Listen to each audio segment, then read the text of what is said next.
Item ಯಾವುದೇ ಇರಲಿ try ಮಾಡಿ ಆಚಿ ಚಿಕನ್ ಮಸಾಲಾ. ಆಚಿ ಚಿಕನ್ ಮಸಾಲಾ.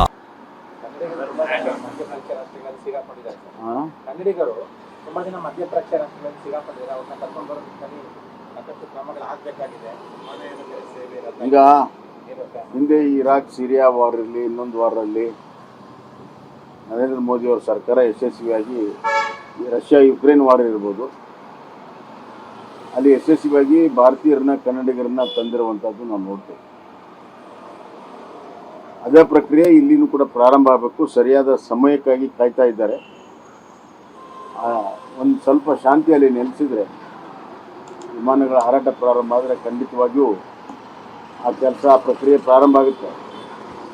ಆದರೆ ಈ ಬಾರಿ ಇರಾನು ಎಲ್ಲ ಅಮೇರಿಕನ್ ಬೇಸ್ ಇರುವಂಥ ರಾಷ್ಟ್ರಗಳ ಮೇಲೆ ಯುದ್ಧ ಮಾಡಿದ್ದರಿಂದ, ಅದು ದುಬೈ ಇರ್ಬೋದು, ಅಬುಧಾಬಿ ಇರ್ಬೋದು, ಕುವೈತ್ ಇರ್ಬೋದು, ಒಮಾನ್ ಇರ್ಬೋದು,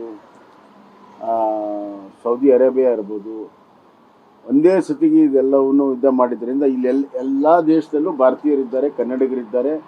ಕೂಲಿ ಕೆಲಸಕ್ಕೆ ಮಾಡೋ ಕಾರ್ಮಿಕರಿಂದ ಹಿಡಿದು ಉದ್ಯೋಗಪತಿಗಳಿದ್ದಾರೆ. ದೊಡ್ಡ ದೊಡ್ಡ ಉದ್ಯೋಗ ಮಾಡುವಂಥವ್ರು ಭಾರತೀಯರಿದ್ದಾರೆ. ದೊಡ್ಡ ಪ್ರಮಾಣದಲ್ಲಿ ಭಾರತೀಯರ ಸಂಖ್ಯೆ ಇರುವಂಥ ರಾಷ್ಟ್ರಗಳಿವೆಲ್ಲ.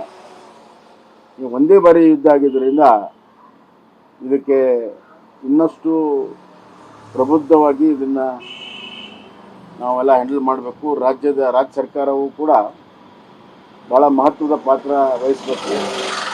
ಭಾರತ ಸರ್ಕಾರ, ಭಾರತ ವಿದೇಶಾಂಗ ಸಚಿವಾಲಯ, ದುಬೈನ ರಾಯಭಾರಿ, ಸೌದಿ ಅರೇಬಿಯಾ, ಇತರ ರಾಜ್ಯಗಳ ರಾಯಭಾರಿ ಜೊತೆಗೆ ನೇರ ಸಂಪರ್ಕ ಹೊಂದಿ ಮೊದಲನೇದಾಗಿ ಅವರ ಸುರಕ್ಷತೆ, ಆಹಾರ ಮತ್ತು ಎಲ್ಲ ಸೌಲಭ್ಯಗಳನ್ನು ಅಲ್ಲಿಂದ ಬರೋವರೆಗೂ ರಾಜ್ಯ ಸರ್ಕಾರ ಮಾಡಬೇಕಾಗುತ್ತೆ.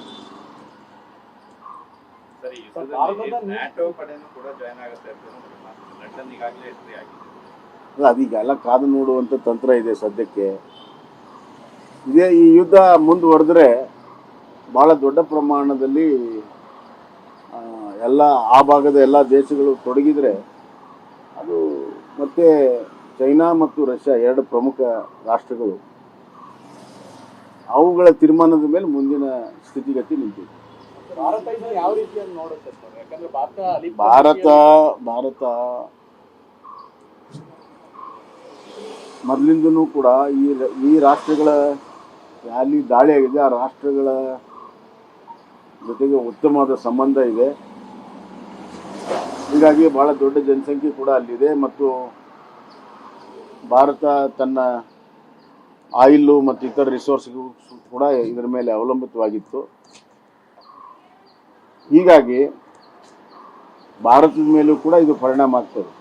ನಾನು ನಿಮ್ಗೆ ನೆನಪು ಮಾಡಿಕೊಡ್ತೀನಿ, ಸದಾಮ್ ಹುಸೇನ್ ಇರಾಕ್ ಮೇಲೆ ಅಮೇರಿಕ ಯುದ್ಧ ಮಾಡಿದಾಗ ಆಯಿಲ್ ಸಮಸ್ಯೆಯಾಗಿ ಇಲ್ಲಿ ಪೆಟ್ರೋಲ್ ಬಂಕ್ ಹತ್ರ ದೊಡ್ಡ ದೊಡ್ಡ ಕ್ಯೂಗಳಿತ್ತು 10 ವರ್ಷದ ಹಿಂದೆ. ಅದೇ ಸ್ಥಿತಿ ಬರುವಂಥ ಆತಂಕ ಇದೆ. ಕೇಂದ್ರದ ಗೃಹ ಇಲಾಖೆ ರಾಜ್ಯಗಳಿಗೆ ಪತ್ರ ಬರೆದಿದೆ 20ನೇ ತಾರೀಕು. ಖಮೇನಿ ಬೆಂಬಲಿಗರು ಮತ್ತೆ ಇರಾನ್ ಬೆಂಬಲಿಗರು ಪ್ರಚೋದನಾತ್ಮಕ ಧರ್ಮೋಪದೇಶ ಮಾಡೋದು ಯಾರೆಲ್ಲ ಪತ್ತೆ ಹಚ್ಚಬೇಕು, ಯಾಕಂದರೆ ಸಂಭಾವ್ಯ ಹಿಂಸಾತ್ಮಕ ಚಟುವಟಿಕೆ ಭಾರತದಲ್ಲೂ ಆಗ್ಬರುವುದು ಅನ್ನುವಂಥ ಆತಂಕ ವ್ಯಕ್ತಪಡಿಸಿದೆ. ರಾಜ್ಯಗಳಿಗೆ ಪತ್ರ ಬರೆದಿದೆ. ಈಗ ಒಂದು ರೀತಿಯಲ್ಲಿ ನೋಡಿದ್ರೆ ಬೇರೆ ಪಾಕಿಸ್ತಾನ ಇರ್ಬೋದು ಮತ್ತು ಬೇರೆ ಬೇರೆ ದೇಶಗಳಲ್ಲಿ ಅಲ್ಲಾಗಿರುವ ಹಿಂಸೆ ನೋಡಿದಾಗ ಭಾರತದಲ್ಲಿ ಅಂಥದಕ್ಕೆ ಯಾವುದಕ್ಕೂ ಕೂಡ ಅವಕಾಶ ಆಗಿಲ್ಲ. ಪ್ರತಿಭಟನೆ ಆಗಿದೆ, ಆದರೆ ಯಾವುದೇ ರೀತಿಯ ಹಿಂಸಾತ್ಮಕ ಚಟುವಟಿಕೆ ಆಗಲಿಲ್ಲ ಅಂಥದ್ದು ಒಂದು ಒಳ್ಳೆಯ ಬೆಳವಣಿಗೆ ಅಲ್ಲ. ಎಲ್ಲ ಕ್ರಮಗಳಿಂದ ಯಾವುದೇ ಹಿಂಸೆ ಆಗಿಲ್ಲ. ಇಲ್ಲಿದ್ದರೆ ಪಾಕಿಸ್ತಾನದಲ್ಲಿ ಗೋಲಿಬಾರ್ ಆಗಿದೆ, US ಕೌನ್ಸುಲೇಟ್ ಮೇಲೆ ಅಟ್ಯಾಕ್ ಆಗಿದೆ, ದುಬೈದಲ್ಲಾಗಿದೆ, ಎಲ್ಲ ಕಡೆ ಪ್ರತಿಭಟನೆ ಆಗಿದೆ.